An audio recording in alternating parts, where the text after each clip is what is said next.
السلام عليكم ورحمة الله. الحمد لله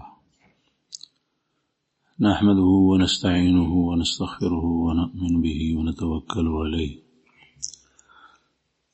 ونعوذ بالله من شرور أنفسنا ومن سيئات أعمالنا من يهده الله فلا مضل له ومن يضلله فلا هادي له ونشهد أن لا إله إلا الله وحده لا شريك له ونشهد أن سيدنا ومولانا محمدا عبده ورسوله. أما بعد فأعوذ بالله من الشيطان الرجيم. بسم الله الرحمن الرحيم. ومن يتوكل على الله فهو حسبه.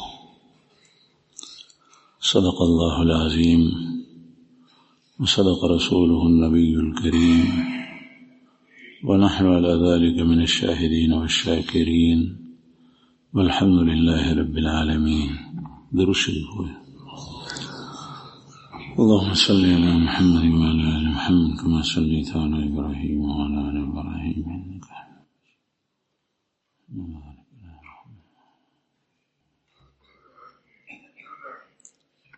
عزت من مسلمانانو د مصائب و تکالیف و امتحانات و په وخت کې رجوع الى الله دا ضروری ده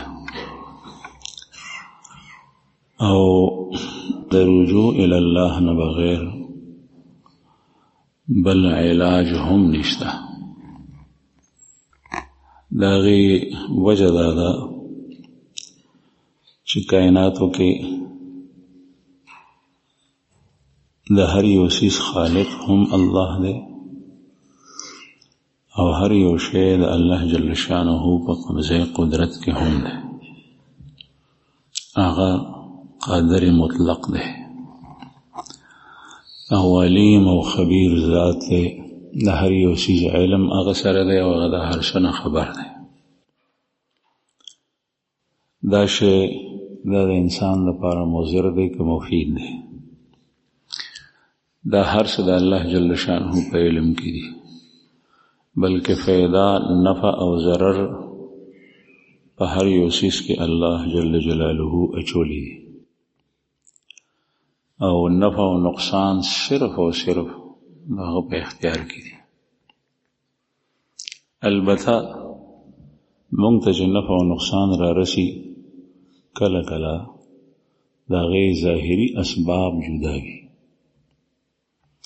مونږه غلطی دی د انسان چې هغه په ظاهري اسبابو پسې لاړ شي او د اصل بنیاد حقیقت رجوع نه کوي. د جماعت په بمبو باندې مسلمانان اودس کوي او په هغې کې چې کومې اوبه د اوداسه دپاره اخلي استعمالوي، د هغې اوبو بوی خراب، خوند خراب. نو دا نه وایي چې دا د بمبه کې نقصان دی، بلکې شاته نه چې کوم ځای نه د اوبه راځي ټینکۍ نه راځي، په هغې ټینکۍ کې چې ته ګن پرېوتی دی، څه شی پکې مردار شوی دی، درنګه ده پکې، هغې بوی دی. بیا فوراً حساس خلک هوښیار هغه وایي چې دې کې خو څه دي، بیا ټینکۍ ګوري او بیا چې کله ټینکۍ تشه کي ګن ترې وباسي پاکی کي، بیا هغه اوبو په بمبه باندې وبهیي نو بمبې هم پاکې شي، هر یو شی پاک شي. خو د هغې بنیادي نقصان هغه په هغې بمبه کې نه. کله چې مونږ ته فایده را رسي نو ظاهري سبب چې د کوم لاس نه ما ته فایده را رسیږي زه وایم چې دا ټول کمال به دی کې، او چې د کوم ځای نه ما ته ضرر را رسي زه وایم دا ضرر به دی کې. دې کې د سوچ، د عقیدې، د فکر زاویه که بدله شوه نو دې کې د کفر او د اسلام مسله هم پیدا کیږي.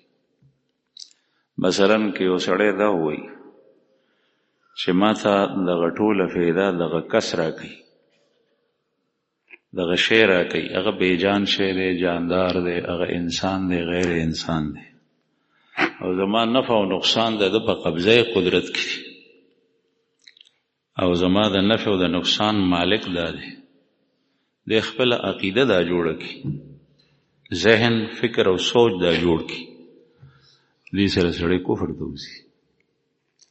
ځکه چې په کائناتو کې د نفع او نقصان مالک د الله جل جلاله نه علاوه بل هیڅ څوک نشته. دغه وجه ده چې موږ د الله جل شانه عبادت کوو، او چې چا وی چې ما ته فایده د بت را رسي او نقصان زمانه دی ایثارولی شي، نو هغه خلکو بت ته سجدې کړي د مکې مشرکین. او د هندوستان هندوان تر اوسه پورې 33 کروڑ خدایان دي د هغوی، ځکه چې د هغې هر یو په باره کې د هغې عقیده او سوچ دا دی چې زما د نفع او نقصان مالک دا دی. بیا د غیر نه ګر شاپیر تاویږي، نظر و نیاز هغې مخې ته کېدي. دغسې و مشرکین هم کول چې چا وی چې ما ته فایده او نقصان دا ونه راکوي، زما نقصان او نفع د دې ونې په قبضه قدرت کې ده، نو هغه خلکو ونې ته پرستش کړی. او د ایران مجوسو یو زمانه کې وی چې زمونږ د نفع او د نقصان مالک اور دی، نو بیا به اور په آتشکده کې بلیدو، بیا به د هغې پرستش کول. ځکه چې کله مونږ دا کلمه وایو لا اله الا الله محمد رسول الله، لا اله الا الله، دا الله نه علاوه بل څوک معبود نشته، دا صرف داسې نه ده چې العیاذ بالله ثم العیاذ بالله الله جل شانه په مونږ باندې جبر کړی دی چې زمونږ نه زمانه علاوه به د بل چا عبادت نه کوي. نه، بلکې فطری طور سره هم د انسان طبیعت او د انسان رگ رگ او د هغه هر جوړ او هر ویښته هغه الله جل شانه ته په عبادت بروز دی، چې د نفع نقصان مالک یې هغه دی، هر څه د هغه په قبضه کې. زمونږ بدن جوړ کړی هم خدای دی الله، په دې کې روح هم الله شولی دی، د دې د خوراک څښاک او د ضروریاتو د حاجاتو انتظام هم الله کړی دی. نو عرض مې دا کولو چې د نفع او د نقصان مالک صرف او صرف یو الله دی، او هر څه د هغه په قبضه قدرت کې. چې کله دا عقیده د مؤمن جوړه شي، بیا په ده کې یو صفت پیدا شي، او هغه صفت د مؤمنانو صفت دی، هغې ته ویلی کېږي توکل او اعتماد. او چې څنګه هغه د نفع او نقصان مالک دی، نو دغسې هغه په انسان باندې مهربانه هم دی. ځکه د 13 سپارو قرآن پاک ابتدا د سورې فاتحې نه ده، او د سورې فاتحې په ابتدا کې الله جل شانه فرمایي الحمدلله رب العالمین الرحمن الرحیم. ټول حمد و ثنا او تعریف ثنا صفت الله جل شانه لري، رب العالمین چې هغه پالونکی د ټولو مخلوقاتو دی. او رب په عربی ژبه کې هغه ته ویلی کېږي چې هغه د یو څیز اصلاح د هغې تربیت په دې انداز باندې کوي چې هغه منتهات او نتیجې ته رسوي، او هغه ته چې څومره وسایل درکار وي پکار وي، هغه ټول وسایل کوم ذات مهیا کوي، هغه ته ویلی کېږي رب. نو د فصلونو رب هغه دی، د ونو رب هغه دی، د باغونو رب هغه دی، د ځنګلي ونو رب هغه دی، د اسمانونو رب الله دی، د نور سپوږمۍ رب الله دی. او چې کله هغه رب دی، نو الرحمن الرحیم هغه دومره لوی ذات دی چې هر یو څیز د هغه د خیر طرف ته د هغه رهنمایي کوي، خیر طرف ته یې بیایي، نو هغه مهربان هم دی ډېر زیات. او چې کله الله رحمان هم دی، رحیم هم دی، هغه حکیم هم دی، حکمت والم دی، هغه حلیم هم دی، حلم والا دی، هغه عدل هم دی، د عدل والا دی، انصاف والا دی، چا سره هغه زیاتې نه کوي، په هغه ذات باندې بیا د سړي اعتماد. دا خو په دنیا کې وي چې زه حکیم ته لاړ شم د بیمارۍ دپاره، نو ما ته حکیم وایي چې دا نسخه در کوم، خو ته به دا پرهیز کې. زه چې پوه شم چې دا حکیم زما په تشخیص باندې پوه شو، په بیمارۍ باندې، نو زه بیا د هغه په هغې نسخه باندې چې څنګه هغه دارو خورم، داسې د هغه په پرهیز باندې عمل هم کوم. بعضې هغه څیزونه چې هغه زما زړه ته کېږي، زما هغې ته اشتها کېږي، هغه په ځان بند کړه. نو زما زړه غواړي، زما نس غواړي، زما هغې ته اشتها کېږي، لیکن زه یې نه خورم. ولې؟ ځکه چې زما د حکیم په قول باندې اعتماد دی. دا سړی پوه دی چې ما ته دا شی مضر دی، نقصان ده دی، نو زه د هغې نه ځان بچ کړم. دغسې ډاکټر، دغسې هر یو کس چې هغه په خپل فن کې پوه وي، د هغه په قول باندې زه اعتماد کړم. چې کله انسان چې هغه قادر مطلق هم نه دی او د هغه هر څه د الله جل شأنه په قبضه قدرت کې دي، په هغه باندې یو انسان اعتماد کوي. چې په اپریشن تیټر کې مریض سملی او دا یې ترې مخکې دستخط هم اخیستی، ورته ویلي چې موږ ستا اپریشن کوو، ستا سینه به شلو، ستا د زړه اپریشن کوو، بایپاس دی کوو، ستا د توري د دې سیز اپریشن کوو، د دې کوو، په هغې کې د هغه بدن شلی. لیکن د دې ډاکټر په رحم باندې، د هغه په مهربانۍ باندې د دې مریض اعتماد دی. دی وایي که دی زما خېټه شلی، خو دی زما د فایدې دپاره شلی، او دا سړی پوه دی، نو هغه ته یې ځان سملولی، فیس بیل ورکوي، پیسې بیل ورکوي، او دی هر څه ته هغه تیار شوی. زما عزتمندو، زمونږ رب الله جل جلاله هغه رحمان او رحیم دی. هغه ذره برابر په چا باندې زیاتې او ظلم نه کوي، او هغه د خپلو بندګانو په باره کې انتهایی کریم، مهربانه، رحمان او رحیم دی. او د هغه د رحم تقاضا دا چې مونږ ته ښه او بده لاره مښولې ده. دا دین اسلام دی، دا کفر دی، دا توحید دی، دا شرک دی، په دې کې ستاسو فایده ده، په دې کې متاوان دی. نو عرض مې دا کول زما عزتمندو چې کله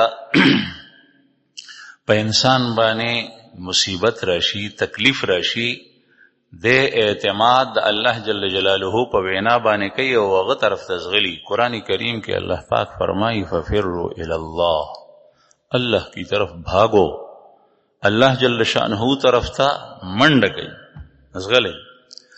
او فرار لفظ الله جل شأنه استعمال کړی. فرار لفظ د میدان نه تښتېدو دپاره استعمالیږي. عموما فرار یو منډه د هغې دپاره مختلف الفاظ دي. یو کوشش دی، سعی ده، هغې کې منډه وي. لیکن د فرار دا ټکی هغه دپاره استعمالیږي چې کله سړی سوچ نه کوي، بس یو ټکی په ذهن کې کېناستو، بیا څه ته ګوري نه، بیا تښتي. مثلا یو ځای کې خلک وایي چې دې ځای کې خطره ده، دلته کې چاودنه کي او بم خلاصي، هلته نه بیا هر یو کس تښتي، هغه بل سوچ کوي نه. او چې کله په میدان کې دشمن ته پته ولګېده چې مسلمانان غالب شو او ستاسو وجني، نو دغه وخت کې دشمن بیا فرار اختیار کړي، هغه بیا په شا نه ګوري، بلکې د هغه نه خپله اسلحه، خپل سامان، مال غنیمت کې هغه هم پاتې شي، د مسلمانانو لاسته راشي، هغې ته ویلی کېږي فرار. الله جل شانه په قرآن پاک کې دا ټکی استعمال کړی دی. مطلب دا دی چې کوم ځای کې الله جل شانه تا ته خدای طرف ته د راتلو حکم کوي، نو په هغې کې فرار اختیار کړه، الله طرف ته داسې منډه وه چې سوچ پکې د سره کومه. نن سبا خو عجیبه حالت دا شروع شو چې د دین او د اسلام او د شریعت محمدیه علی صاحبها الف تحیه، په هغې کې هم خبرې شروع شو چې دا حرام دی که حلال، دا جایز دی که ناجایز. یاره دا سود خو حرام نه دی پکار، دا ولې حرام دی؟ دا رشوت چې د ورکوونکي د اغشتونکي په سلا وي، نو دا خو بیا حرام نه دی پکار، ځکه چې په زور خو یې نه دی اغشتی. دا خبرې شروع شو د الله جل شانه په دین کې. نو الله جل شانه فرمایي که ته پوهېږې او که نه پوهېږې، الله جل شانه طرف ته منډه که، فرار اختیار که. دا خبره ځکه کوم چې نن سبا حالات تاسو نه پټ نه دي. نن سبا حالات د مسلمانانو دپاره انتهایی د بدامنۍ، سلامتی نشته، امن نشته، چین او سکون نشته، بلکې د مخکې راسې دا کیسه شروع ده او اوس خو لا نوره تیزه شوې ده چې په هغې کې د نورو مسلمانانو قتل، د اهل علم او د علماو قتلونه دا کېږي، هیڅ پته یې نه لګي. د انسان پته نه لګي چې زه د کوره وځم چې زه بیا واپس ژوندی راشم که نه، خصوصا بعضې خلک چې هغه په ټارګټ کړي. دې وخت کې الله جل شانه طرف ته رجوع دا انتهایی ضروری ده، رجوع الله، او د هغې نه علاوه بله لار نشته. او په هغې کې سر فرست دعا ده.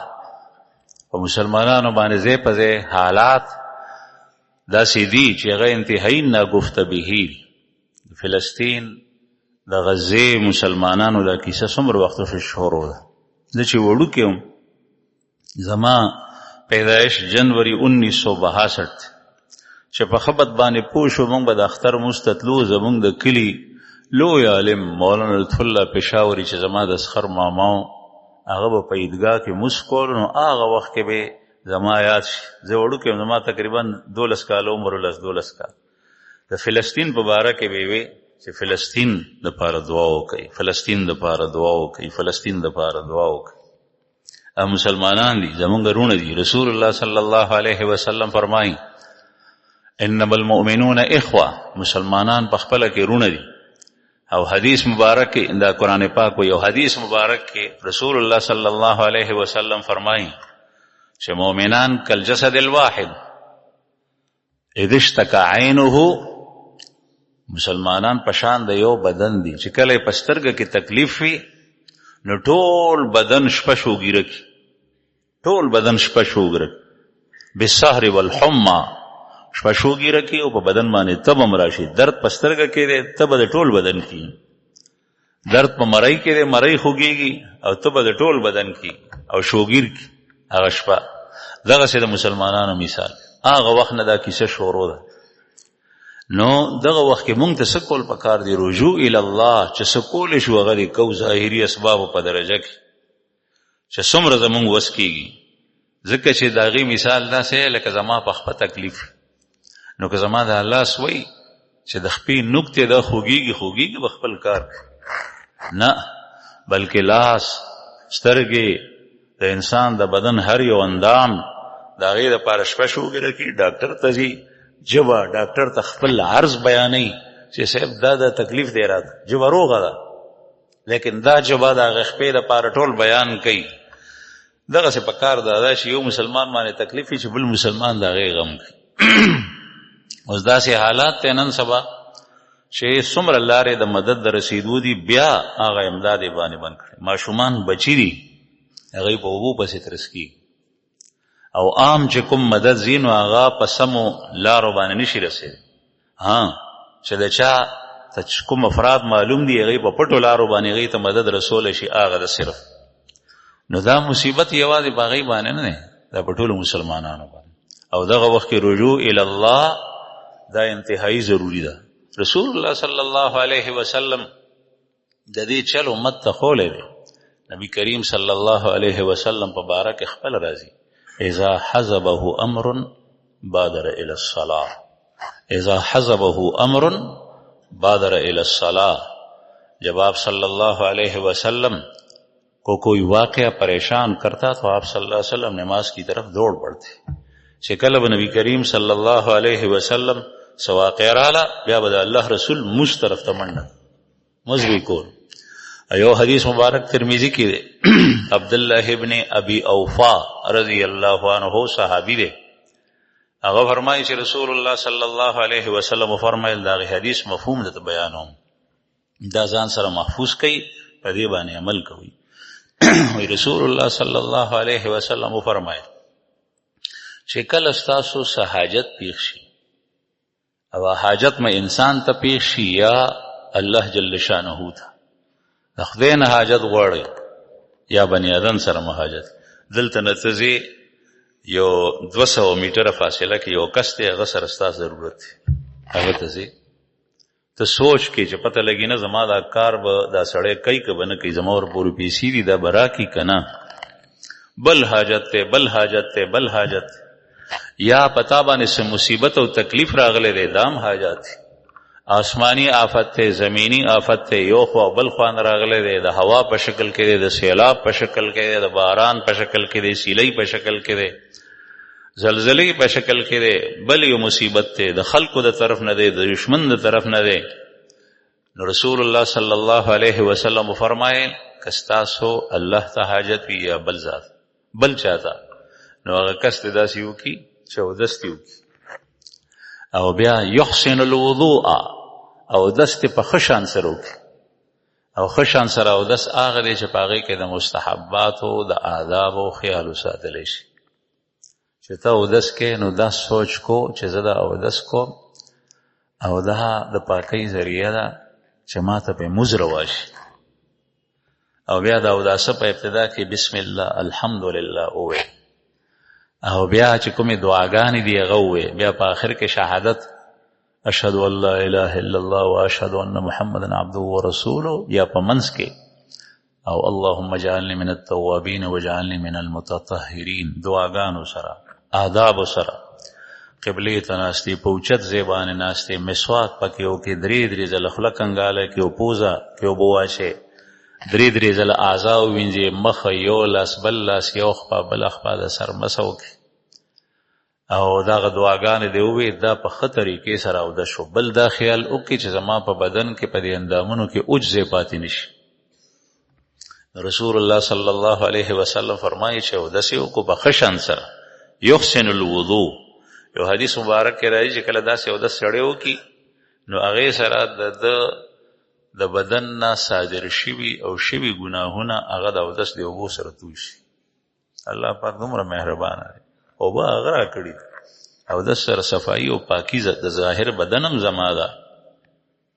قدرتي کار دی د الله جل شانه د طرف نه، دومره لوی نعمت دی د اودس چې ته په صابون باندې مخ وینځه، اودس سړی نه کوي، د هغه په مخ کې هغه نور او رونق نه پیدا کېږي کوم چې بغیر صابون اودس سره پیدا. او دا په دې ماشومانو کې ډېر زیات دی شي. وړوکی ماشوم چې اودس وکړي او مخ یې پړکېږي، ځلیږي، دغسې مسلمان هغه باندې اثر کوي. رسول الله صلی الله علیه وسلم فرمایي چې مخ وینځې، مخ سره کړي ګناهونه توی شي د اوبو سره، د مخ نه چې کوم صادر شي. چې ته لاس وینځې، ښی لاس، هغې سره چې تا کوم ګناهونه کړي هغه د اوبو سره توی شي. او چې ګس لاس وینځې د هغې سره کړي ګناهونه توی شي. چې د سر مسه کوې د غوږونو د ګناهونه توی شي. د سر سره هم ګناه کېږي. په دې مزغو کې سړی کریري وي، سوچ کوي، ګنده خیالات، فحش سوچونه، دا ګناه ده. بیا چې کله خپې وینځې د هغې سره کړي ګناهونه هغه توی شي. نو دې د ګناهونو نه چې کوم صغایر دي د هغې نه پاک شي. بهرحال نبی کریم صلی الله علیه وسلم وفرمایل چې اودس وکړي، بیا د هغې نه پس دې 2 رکعاته مونځ وکړي. 2 رکعاته مونځ دې وکړي، مونځ ته دې ته صلات حاجت وایي. او دا مونځ دې هم ښه په کلاره، په اطمینان سره، په توجه سره وکړي. زه الله جل شانه ته ولاړ یم او یا الله خپل مسائل، پریشانی زما دا ذاتی پریشانی ده یا اجتماعي ده یا زما د مسلمانانو رونو ده، د هغې دپاره زه تانه سوال کوم او ستا په دربار کې حاضر یم. او چې کله دې ته صلات حاجت وایي، 2 رکعاته صلات حاجت او طریقې هماغسې ده لکه څنګه چې د نورو مونځونه ده. ته چې نفل څنګه 2 رکعاته کې، دغسې 2 رکعاته صلات حاجت دی، عام مونځ چې څنګه کې. البته بعضې حضرات، بعضې اکابرو، بعضې بزرګانو بعضې صورتونه هغه متعین کړي دي، لیکن هغه د حدیث مبارک نه دي، بلکې هغه تجربه ده چې دا صورتونه ووایې پکې. نو موږ تجربه کړي ده، نو د نیکانو خلکو تجربه هغه هم خالی نی، که په هغې باندې تعامل وکړي نو ټیک دی، لیکن د رسول الله صلی الله علیه وسلم سنت او حدیث به یې نه ګڼي. باقي قرآن پاک ټول ویلی شي چې کوم ځای نه وی، فقرأ ما تیسر، چې کوم تا ته اسان یې هغه ویلی شي. بیا چې کله مونځ وکړې، د مونځ نه پس بیا الله جل شانه ته لاس پورته کړي او بیا دعام نبی کریم صلی الله علیه وسلم یاد کړی ده چې دعا دا وغواړي. هغې دعا ته هم دعای حاجت وایي.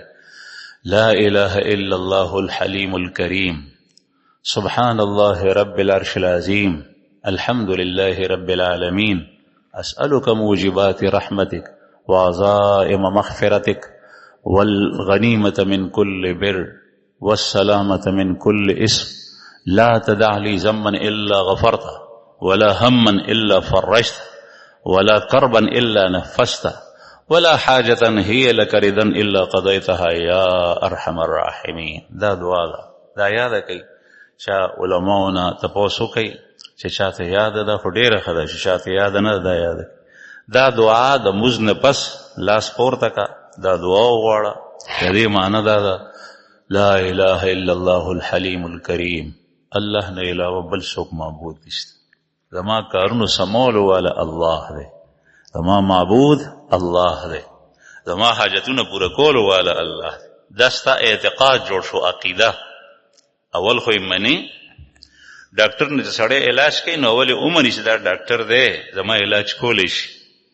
نو الله جل شانو خو هر یو مسلمان منلی دی، او چې خدای په یو درجه کې نه مني، یو معمولی سیس کې نه مني چې هغه عقیده ضروري وي، د مسلمانی لا اله الا الله الحلیم الکریم، نشته دی بل څوک اله او معبود، نه نفع ورکوونکې نه ضرر ورکوونکې نه ضرر ایسارونکې الا الله، سوا د الله. الحلیم هغه حلیم دی، حلیم دی. هغه حلیم هغه ته ویلی کېږي چې ته د هغه په جناب کې د هغه په شان کې د جرمونو ارتکاب کې، جرایم کې، او هغه تا ته فوري سزا نه درکوي، هغه ته حلیم وي. او داسې ده الله پاک دې موږ ته معافي وکړي. سهار نه تر ماښامه پورې زموږ نه څومره د الله جل شانو نافرماني کېږي، لیکن څومره کسان داسې دي مثلا زر کسان نافرمانی وکړي چې زر په زر خدای پاک نیولې. قرآن کریم کې وایي چې تاسو ته په هر جرم باندې په هر ظلم باندې الله جل شانو سزا درکولې، نو په مخ د ځمکه باندې نه به انسان نه به حیوان. انسان خو به ځکه نو چې هغه جرایم کوي، او حیوان به ځکه نو چې حیوان د انسان دپاره خدای پیدا کړی دی. دا دنیا کې چې دا څومره ونې بوټي او فصلونه او حیوانات دي، دا د الله جل شانو د انسان دپاره پیدا. نو الله جل شانو حلیم دی. د دې مطلب دا دی چې یا الله ما قصور هم کړی دی، جرایم هم کړي دي، اعتراف هم کوم، خو سره د هغې ستا حلم په واسطه تا نه سوال کوم. ته د خپل حلم په ذریعې سره ما ته سزا هم رامکې او ما د دې مصیبت او تکلیف نه بچ کړي. الکریم، کریم هغه ذات ته ویلی کېږي سخي چې هغه بغیر د عوض نه دغسې ورکوي، که چا غوستي که نه غوستي. سبحان الله رب العرش العظیم، پاک دی الله رب العرش العظیم چې هغه د لوی عرش خاوند دی، پروردگار دی. یعنی ما او تا خو یې سکې او دا دنیا خو یې سکې چې عرش عظیم چې هغه په دې ټول اسمانونو باندې محیط دی، دا یو مخلوق دی چې الله جل شانه جوړ کړی دی. خدای خبر چې د ده د عظمت څومره څه انداز دی، څه کیفیت دی، الله ته پته ده، موږ نه پوهېږو. لیکن د هغې رب خالق هم الله دی، د هغې عرش او د هغې رب هم الله دی. الحمدلله رب العالمین درېیمه جمله ده. ټول تعریفونه او ثنا صفت الله جل شانه لره دی چې هغه د مخلوقاتو پالونکی دی. نو یا الله زم ستا په دې مخلوقاتو کې ته زمام ربې، او رب هغه ذات وي چې هغه د هغې مخلوق د همدردۍ او د خیر ښېګړې چې څومره په ذریعې سره کوم منتها ته رسول وي هغې ته یې رسوي، د هغه ټول ضرورتونه پوره کوي. بیا هغې نه پس دعا ده. اول دا محامد دي. رسول الله صلی الله علیه وسلم د دې نه مخکې دا مو فرمایل چې الله جل شانو دې تعریف وکړي او په ما دې درود ووایي. نبی کریم صلی الله علیه وسلم باندې صلات لیږل دا د ترمذي حدیث دی. دې نه معلومیږي چې دعا غواړئ نو درود شریف وایه، د الله حمد هم وایه او درود شریف هم وایه، ځکه چې درود شریف داسې عمل دی چې هغه الله جل شانه رد کوي نه قبلی، او الله جل شانه داسې نه دی چې هغه د یو سیس حساب کوي چې دی قبول کو، دا نه، چې یو شی د نه واغشته قبول کړي نو هغه بل هم ورسره قبلوي، ځکه چې هغه ډېر لوی سخي ذات دی، هغه ډېر لوی سخي ذات دی. هغه بیا واپس چې کوم دی نو څه شی نه هلي. یو واقعه راته یاده شوه، یو بادشاه ډېر سخي و، هغه سخاوت ډېر مشهور و، بیا به هر چا ته په یو خاص ورځ باندې پیسې ورکولې. نو علماو ته به مې ورکولې، نورو ته به مې ورکولې. نو یو کس هغه علماو ته به یې ورکولې، ډېرې به یې ورکولې. د علماو په قطار کې ودرېدو خو عالم نو، په پګړې م غټو تړلو پټکې او جوبه یې م واچوله او شان شوکت یې داسې د لویو علماو په شان جوړ کړو. نو په قطار کې ودرېد چې بادشاه رالو، نو هغه یې پرېښو، هغه نورو ته یې ورکړې. دی وی چې کار خو نه شو. بیا چې کوم دی نو لاړو، نو معذورینو فقراو د فقیرانو په صف کې ودرېدو. بادشاه چې رالو او خلکو ته پیسې ورکولو، نو دی بیا پرېښو چې دا خو هماغه دی، ولې لا خطا کړې ده، نو ور یې نه کړ، اوس یې ورته ور نه کړ. دی وی چې دا خو کار نه شو. بیا هلته نه لاړو، بیا بل درېیم قطارو د معذورو، ړانده کاڼه ګوډیان شلیان، ځان سره یو ډانګورۍ نیولې ده، په هغې باندې ټیټ ولاړ دی او هیئت یې هر قطار کې بدلولو، لباس یې بدل کړی دی. بادشاه پوه شو چې هماغه کس دی، نو ور یې نه کړي. بیا څلورم به د هغه چا چې چا به دا مړي مړي بې ځایه به پراتو، څوک لاوارثه مړی به هغه به یې سنبالول، نو بیا به یې هغه مړو ته د هغې خرچه ورکوله، دا مړو خرچه به یې هغې ته ورکوله. نو ده هغې صف کې لاړو ودرېدو. نو یو کس ته یې وویل چې ګوره زه ځان مړ کومه، سپین څادر را باندې واچو، چې بادشاه پیسې درکوي، نو چې څومره پیسې ما ته راکړې، نو هغه به نیمې ستا وي نیمې زما وي. د چل جوړ کړی و. اوس دی اوږد اوږد پروت دی. هغه سړی ورته وایي چې صاحب وایي داسې چل دی، وایي دا سړی لا وارثه مړ دی، پته لګي نه وارثان شته دی نه. بادشاه یو شوړه راواغېسته د پیسو، او هغه یې د هغې مړي په سینه باندې کېښوه، په سینه یې کېښوه چې ځه دې باندې د ده کفن دفن وکړه، او چې سیوا شوې نو هغه ستا شوې. نو چې څنګه یې کېښوه، نو एकदम خو مړ نو روغ و. نو هغه پرې د دواړو لاسونه داسې دواړو لاسونه یې داسې کړل او څادر یې وغورځول چې بادشاه وکتو هماغه کس.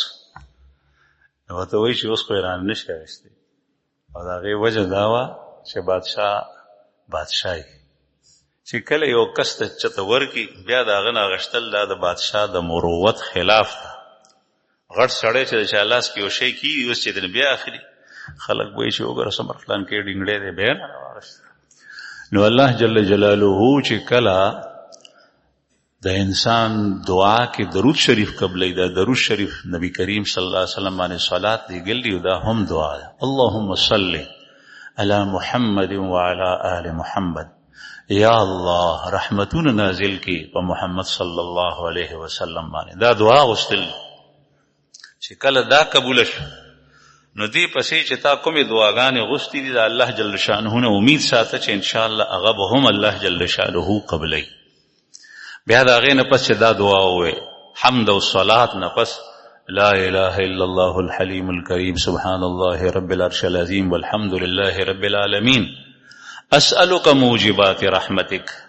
یا الله زه تانه سوال کوم د هغه عمل چې ستا رحمت واجبوي، یعنې چې ستا رحمت نزول لپاره باعث ګرځي، ته خامخا خپل رحمتونه نازلې، د هغې سوال کوم. وعزائم مغفرتک، او زه تانه سوال کوم د پوخ مغفرت کلک چې په هغې کې شک شوبه نه چې ته ما معاف کړي. والغنیمة من کل بر، او زه سوال کوم د هر غنیمت ما ته ویړیا نیکۍ کې برخه راکړي، حصه راکړي. والسلامة من کل اسم، او ما ته د هر یو ګناه نه سلامتیا راکړي، د هر یو ګناه نه مې بچ کړي. لا تدع لي ذنبا الا غفرته، ما ته یو ګناه هم داسې ما چې هغه ته پرېږدې، بلکې هغه ګناه زما لرې کړي. ولا هما الا فرجته ولا کربا الا نفسته، او یو غم او یو بیچینی داسې نه چې هغه تا لرې کړي نی، هغه لرې کړي. ولا حاجة هي لك رضا الا قضیتها، او مې یو حاجت زما پرېږده چې هغه تا پوره کړی نی. هي لك رضا، خدا سے حاجت چې هغه ستا د مرضۍ مطابق وي، ستا د مرضۍ خلاف نی. ځکه چې د خدای نه د داسې حاجاتو سوال کول چې هغه خلاف شرع وي، هغه باندې الله جل شانه ناراضه کی. لکه ته د ګناه سوال کې، یا الله په دې ځای کې په رشوت کې ما ته دومره ملاویږي، دومره لګي دي، دومره راته راکې، نو رشوت خو حرام. سود معامله کې ته د خدای نه دعا غواړې چې الله په دې کې مې کامیاب کې، نو دا خو ګناه ده، پاسه ګناه ده، بلکې د کفر خطر ده. د زنا ارتکاب کې پاغه کې دعا غواړي، د شراب نوشۍ ارتکاب کې پاغه کې دعا غواړي، د غلا ارتکاب کې پاغه کې دعا غواړي، نو دا خدا سے حاجات دي چې الله جل شانه د دینه منع فرمایلی، ته بیا د خدای نه غواړي چې دې کې ما د توفیق راکړي. ولا حاجتن هي لک رضا، اور نہ میری کوئی ایسی حاجت چھوڑ جو تیری رضا کے موافق ہے، چې کوم ستا د خوښې مطابق دی هغه حاجت زما مه پرېږده. لکه ته د الله جل شانه نه د روزۍ سوال کې نو کولی شو، د کپڑو سوال کې، د لباس سوال کې، د کور سوال کې، د حلال کاروبار سوال کې، د حرام کاروبار سوال کې، دا نه په دې الله جل شانه خو پکېږي ځکه چې ګناه ده، د حرام نه خدای منع فرمایي. د حلال کاروبار سوال کې نو دا ټیک. نو عرض مې دا کولو چې رسول الله صلی الله علیه وسلم او فرمایل دا دعا دی بوله، ولا حاجتن هی لک رضا الا قضیتها یا ارحم الراحمین. په دې کې ټول حاجات هغه پکې داخل شو، مصائب هم پکې رال چې دا لري کی، او یا الله زما ټول ضروریات پوره کړي. نو زما عزتمند چې کله رسول الله صلی الله علیه وسلم فرمایل چې داسې دعا سړی وغواړي، داسې موز وکړي، نو ان شاء الله هغه حاجت به الله جل شانه پرېږدي نه، هغه وګوره کوي. زمونږ حالت نن سبا دا دی چې دوه څیزونه دي، یو الله جل شانه باندې توکل دی د دعا او د مص په شکل کې، او یو اسباب دي ظاهري، مونږ ظاهري اسباب اختیار کو، لیکن الله جل شانه نه غوښتنه نشته.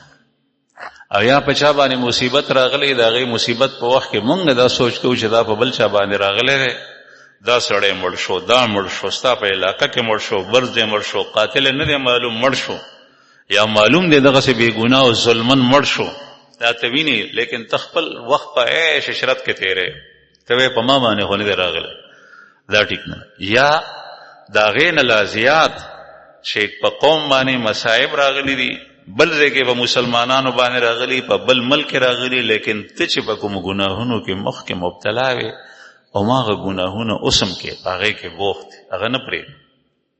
که هغه ډمتوب شو، که هغه فحاشي شوه، که هغه اوریاني شوه، که هغه حرام مال خوړل شول، که هغه حرام کاروبار شو، سودی کاروبار شو، رشوت شو، غصب شو، هغه ګناه ته نه پرېږدې، نو الله جل شانه ته رجوع خلاصه کوي چې د الله جل شانه قهر او غضب ته دعوت ورکړي. او ته چې څوک په هغې کې تللی دي هغه مسلمانو، نو کېدای شي الله جل شانه هغه ته جنتونه ورکړي، او چې ته پاتې نو تا سره به خدای پاک چې کومه معامله کوي، الله جل شانه دې مونږ معاف کړي. نو عرض مې دا کول زما عزتمند چې دا دوه څیزونه ضروري دي، ظاهري جایز اسباب اختیارول هم، او الله جل شانه باندې توکل او دعا او اعتماد او د الله جل شانه نه غوښتنه هم.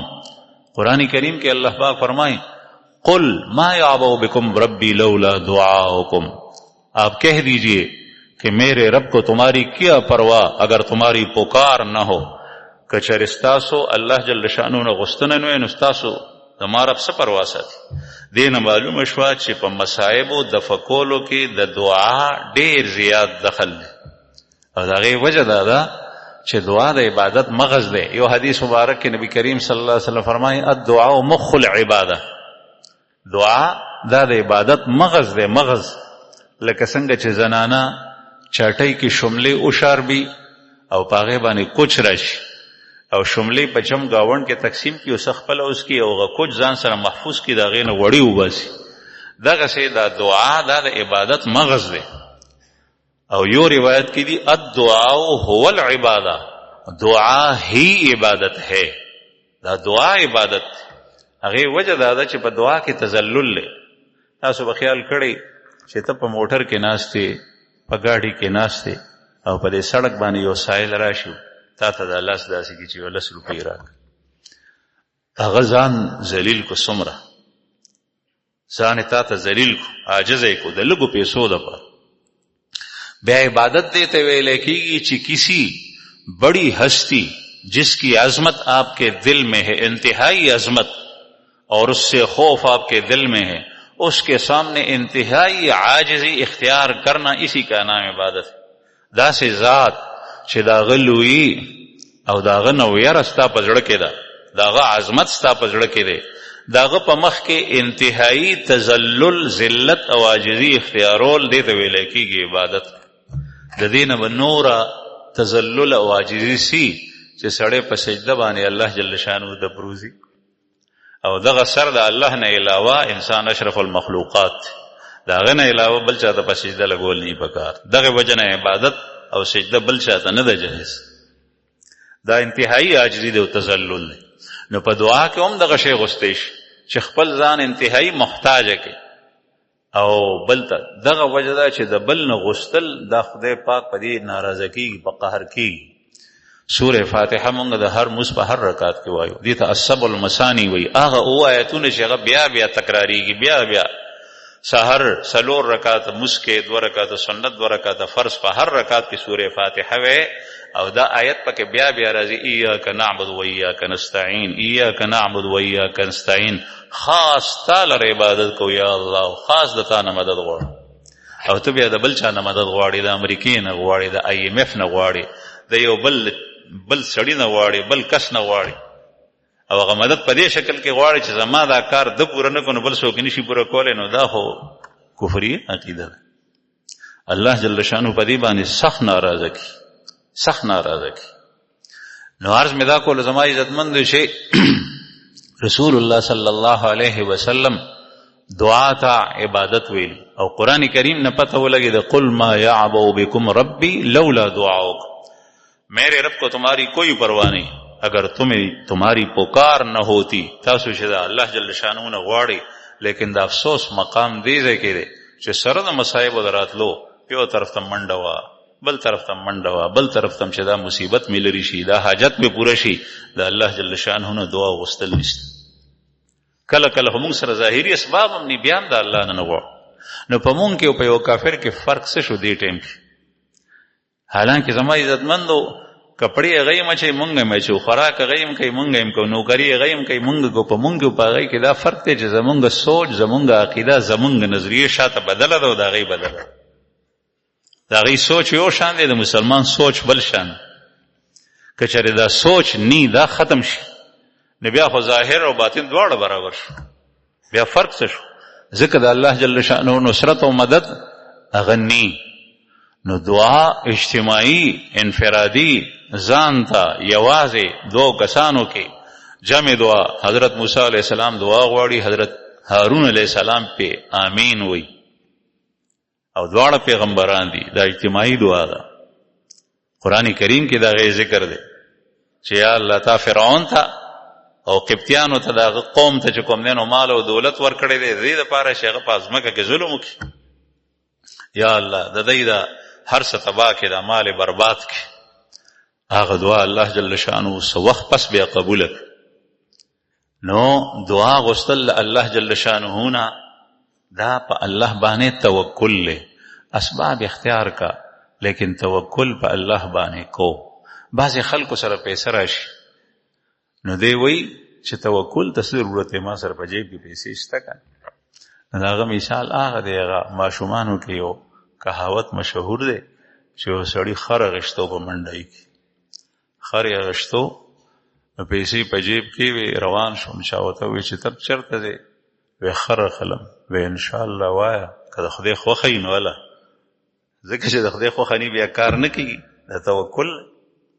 هغه ته ان شاء الله تاسو ضرورت جیب پیسې زما جیب د پیسو نه ډکته، او په منډای کې خورونه ډیر دي، منډای ته بلاړ شم پیسې ور کم خر بواخ، منډای ته لاړو خر بیا کو چې جیب ته لاس کو، نو جیب چاواله و لارک، نو د چغې کې چې او زه خو چاول ټول ما جیب چاواله، بیا چې څه خبره کول ان شاء الله به وسره.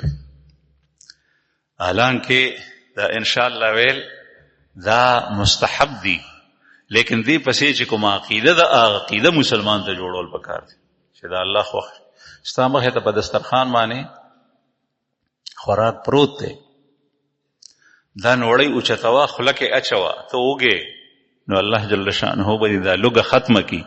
لیکن دا یاد ساته چې دا اعتقاد دی وخت کې د الله سره ساته چې یا الله مړول تکې روټۍ زما مخې ته پرته ده، خو مړول دا لوګه ختمول دا ستا په لاس کې دي، دارو زما په لاس کې دي، ما ته ډاکټر را کړي دي، لیکن صحت ورکول دا ستا په لاس کې دي. چې کله ستا حکم وشي نو زه به روغ شم، چې ستا حکم وشي نو زه به موړ شم. ګیلاس ستا په لاس کې دی، کنډول له په لاس کې دی، په هغې کې یخې اوبه دي، ستا او ستا د خولې ته نږدې کولو په منځ کې 4 ګوتې فاصله هم نه ده. لیکن دغه وخت کې م وایه چې دې اوبو نه فایده اخیستل او تنده مړه کول دا د الله جل شانه په قدرت کې کیدای شي چې دا اوبه ستا په لاس کې وي او ستا دا نصیب نشي. ډېرو خلکو نه دغسې شوي چې هغه ساعت سا ورکړي دی تللی دی. نو زما عزتمند د الله جل شانه باندې توکل دا انتهایی ضروري شی دی. الله جل شانه باندې توکل یقیني پکار دی او اسباب اختیارول دا ظني دي. اسبابو کې شک شته دی چې دا کار وشي که به ونشي، لیکن دا الله جل شانه پس فیصلو کې قطعا شک. قرآن کریم کې اللہ پاک فرمائی ومن یتق اللہ یجعل له مخرجا، جو اللہ سے ڈرا تو اللہ تعالیٰ اس کے لیے راستہ نکالے گا، کوئی نکالنے کی صورت پیدا فرمائے گا. دا اللہ جل شانہ وعدہ دا پدی باندې دستا 100% یقین وی چې څوک با الله باندې تقوا اختیار کی، دا الله نه ویریدو، د تقوا چې کوم تقاضی وي هغه سرته ورسولې، اوس به خامخا الله جل شانه دته لار ورکوي. دا یقیني شی دی. او چې ته کومې منډې تړې وای اسباب اختیاري هغه یقیني دي. رسول الله صلی الله علیه وسلم حضرت جابر رضی الله عنه فرمایي نور بعض صحابه نبی کریم صلی الله علیه وسلم د یو غزوې نه واپس راتلو، د کافرو سره جنگو، وړه غزوه. رسول الله صلی الله علیه وسلم واپس راتلو نو صحابه کرام او نبی کریم صلی الله علیه وسلم یو ځای کې د غرمې په وخت کې دمه کوله او پیاده مزلې وي. بیا په عربو کې نور ډیر تیز او ریګستاني شګنې علاقې او سورې پکې کم، بعضې ځایونو کې ونې بالکل نشته، نو چې ونې به نه وي نو د کاڼو سورو ته به خلک پرېوتل صحابه، او بعضې ځایونو کې به ونې وي نو ډېرې لرې لرې به وي. نو صحابه وایي چې رسول الله صلی الله علیه وسلم ته مونږه یو ونه خاص کا چې هغې د لاندې هغې پروزي چې سورې پې مکمل وي د دې ونې، او نورو ونو لاندې لرې لرې ونې وي نو د هغې د لاندې چا لاندې 2 3 4 5 دا صحابه پرېوتل سوري ته. نبی کریم صلی الله علیه وسلم یوازې دی، توره ورسره پرته ده یا یې ونې سره ځوړنده کا، په دې کې یو کافر رالو دشمن د هماغه قبیلې چې کوم باندې دی حمله کړي، هغه لرې نه په نښه کړي دی چې وی کتو رسول الله صلی الله علیه وسلم یوازې پروت دی، نو هغه کافر رالو او هغه تورې ته یې لاس کړو، تورې یې اوچته کړه، او بیا چې توره یې لاس کې کلکه مضبوطه ونیوه، رسول الله صلی الله علیه وسلم پاسېدو. دا کافر ورته وایي من یمنعک مني، تا به زما نه څوک بچ کړي، توره زما لاس کې د تورې تیکې نه راایستې. نو رسول الله صلی الله علیه وسلم ورته وفرمایل ډېر په تسلۍ سره، بغیر د یارې نه، بغیر رنګ کې د تغیر او تبدیلی راتلو نه، وی فرمایل الله ما الله بچ کړي. په الله جل شانه باندې توکل دی ته ویل چې سبب هیڅ هم نشته، او د قتل سبب د هغه کافر مشرک په لاس کې دی، او رسول الله صلی الله علیه وسلم سره هیڅ هم نشته، لیکن د الله رسول له پیغمبر دی، هغه سبب دی، سبب کې پسو پیش کیدی شي، ځکه چې سبب کې اثر الله جل شانه وچولی دی. کله کله شی وي اثر ته خدای واخلي، سبب ځان ته شی دی، اثر ځان ته شی دی. په سبب کې خامخا د اثر پریوتل او اثر خودل دا د غلطو خلکو عقیده ده. اثر دا جدا مخلوق دی، سبب جدا مخلوق دی، چاړه دا جدا د خدای مخلوق دی، او پریکول قطع و برید دا جدا مخلوق دی، دا اثر دی د چاړې، لیکن دا اثر په چاړه کې خدای اخی او خدای پاک ته غشته شي. ابراهیم علیه السلام چاړه چلای کار نه کوي. سمندر دا مخلوق دی د خدای، او په دې کې اغراق ډوبول دا اثر دی داغه، لیکن د سمندر ځان ته مخلوق ته اثر پکې ځان ته خدای پاک چولې دی. او ډوبول چې الله جل شانه نه کوي نو سمندر وی سړی ډوب نشي. موسی علیہ السلام او بنی اسرائیل په تیر شول او فرعون پکې غرق شو سره د لخر. اور ځان ته مخلوق ته او داغه اثر تحریق او احراق دا داغه ځان ته اثر دی سوځول. عموما مونږ اور بل کو سوځول کوي، لیکن الله جل شانه کچره دا اثر ته نواخلی دا عقیده ساتل چې اور می بل کو دا بسوځول خامخا کوي، دا د کافرو عقیده. الله جل شانه دا رستو کولای شي. ابراهیم علیه السلام د اور منځ ته واچول شو، اور شتا اثر نه کوي، لمبي اسمانه پورې رسي. نو رسول الله صلی الله علیه وسلم وته فرمایل الله چې دا وې نو کافر حیران شو چې د رنگ زیړ شو، نه په خبره کې فرق رالو، आवाज کې فرق راشي، په رنگ کې فرق راشي. هغه باندې الله جل شانو د طرف نه یو hebat تعریف شو، په زلزل شو، هغه تورته نخکته پریوت د الله رسول شتک. او به وته فرمایل الان من یمنکم مني، اوس به تا زمانہ سو خلاص. او رسول الله صلی الله علیه وسلم دا ځکوي چې دغه په خدای ایمان نبی او تا کافر وای کن خیر اخذ، نرمی را سره وک، نرمی را سره وک، معاف مک. رسول الله صلی الله علیه وسلم صحابه ته आवाज کو، پیغمبر علیہ السلام وته اتشهد انی رسول الله، چې ته دا گواہی ورکې چې دا الله رسول ما والله یو دی. هغه ته چې نه ډیر سخت ده کافر، چې نه دا گواہی نه ورکوم، خو البته دومره کولای شم چې زه واپس لاړ شم نو تا طرف ته به دشمن نه پرېږدم او حفاظت به کوم، په لاره کې که څوک را روانم وي نو زه به واپس کوم. دا وعده در سره کوم، البته اسلام نه قبلو. به هر حال عرض مې دا کولو، دې ته ویلی کېږي توکل. رسول الله صلی الله علیه وسلم یو ځل د صحابو په مجلس کې وفرمایل چې 70,000 کسان داسې دي چې هغه به الله جل شانه بغیر حسابه جنت ته داخلي، حساب به سره نه کوي. دا ډېر خوش قسمت دی. الله جل شانه دې پکې مونږ ویډیا وردی کوي، خدای ته خو څه نه ده. بعض روایتو کې نام راځي چې دې 70,000 سره بیا نور چې کوم دی نو د الله جل شانه لپم دی غم ډېر زیات دی. او بیا وی چې دې 70,000 کې بعض روایتو کې یو سره 70,000 بغیر حساب الله جل شانه جنت ته داخلي. نبی کریم صلی الله علیه وسلم چې دا ارشاد مبارک بیان کو نو عکاشہ رضی الله عنه یو صحابي دی، هغه پنده کې ناستو، هغه एकदम پاسه یا رسول الله ما لپاره دعا وغواړه چې ما خدای پاک په دې یو زرو کې داخل کړي. رسول الله صلی الله علیه وسلم وته فرمایل چې ته په دې کې او د الله رسول وحی پرار بیا بل کس پاسه وو. نبی کریم صلی الله علیه وسلم هغه ته دا ونه وی چې تم پکې، بلکې دا فرمایل سبقک بها عکاشہ. عکاشہ اوس نمبر وړې ده، بس کې چردا سلسله جاری شو بیا خبري او چې تم پکې به او فرمایل چې دا هغه کسان دي چې هغه فالونه نو باسي، بدفالی او بدشګونی نه اخلي او د جاهلیت د زمانه هغه منتر نه کوي، بلکې وعلى ربهم يتوکلون، دوی په خپل رب باندې توکل کوي، اعتماد کوي. توکل داسې توکل د هر چا خپل توکل له مونږ ته نن سبا داسې توکل نه دی پکار چې مثلا تظاهر اوس کې او بیا وی چې په خدای مې توکل له بچکون کې الله دې نه لامبو نظرزي او غرق سین ته د سین منسته ودانګي او ته په خدای مې توکل له، دا توکل نه، دا خدا سیدا لکه یو کس چې کوم دی نو آغا په دیوال باندې سور شو، په دیوال باندې نو دیوال ته پوند ورکول لکه مونږ چې په خر باندې سوار شو خرې ته پوند ورکو.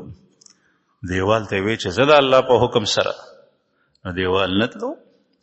یو بزرگ تیرېدو پوی وغه هغه ته وی چې سکه وی دیوال ته هم چې د الله په حکم زو دی نزي، دا هغه ته وی چې ولي بزي وجه عیسی علیہ السلام چې مارغه جوړ کو ته وی چې وارو زدا الله په حکم سره نو هغه بوالو او بیمار باندې به لاس راخ کول د الله په حکم سم شنو هغه سم شو.